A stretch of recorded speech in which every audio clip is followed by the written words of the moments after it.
இனி வீட்லயே பானிபூரி செய்யலாம் எல்லாரும். ஆச்சி பானிபூரி கிட்.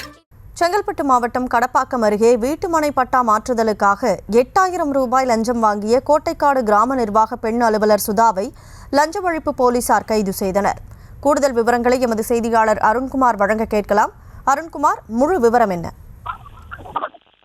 வணக்கம். செங்கல்பட்டு மாவட்டம் கடப்பாக்கம் அடுத்த கோட்டைக்காடு கிராமத்தை சேர்ந்தவர் அமிஜத்.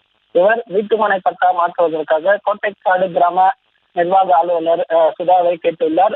அவருக்கு பட்டா மாற்றம் செய்வதற்கு 10,000 ரூபாய் தர வேண்டும் என கூறியுள்ளார். இதையடுத்து அமித் குமார் மாவட்ட லஞ்ச ஒழிப்பு போலீசாருக்கு தெரிவித்தார். லஞ்ச ஒழிப்பு போலீசார் கொடுத்த ஆலோசனையின்படி ரசாயனம் தடவிய 8000 ரூபாய் நோட்டு கிராம நிர்வாக அலுவலரிடம் கொடுத்த பொழுது மறைந்திருந்த லஞ்ச ஒழிப்பு போலீசார் விஓ கைது செய்தனர். லஞ்ச ஒழிப்பு போலீசார் தற்போது விஓவை கைது செய்து அவர்களிடம் விசாரணை மேற்கொண்டு வருகின்றனர். கோட்டைக்காடு பகுதிகளில் விஓ கைது செய்த சம்பவம் அப்பகுதியில் பெரும் பரபரப்பை ஏற்படுத்தியுள்ளது. விவரங்களுக்கு நன்றி அருண்குமார்.